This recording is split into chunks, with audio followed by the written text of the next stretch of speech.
Mummy ఇవి ఇక్కడే పెట్టుకొని ఉండు. ఈ రాయిలు నా దగ్గర ఉన్నాయి, సరేనా? ఇక్కడే పెట్టుకొని ఉండు, వస్తా.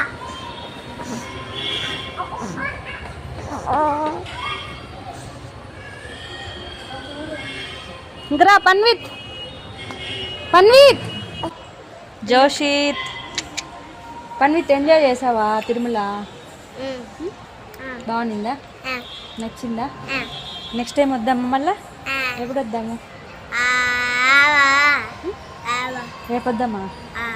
అయ్యో టైర్డ్ అవ్వలేదా నువ్వు? మరి అలసిపోయాను నేను, నన్ను ఎత్తుకోవాలన్నదే. అబద్ధాలు చెప్పచ్చా జేజీ దగ్గరికి వచ్చి?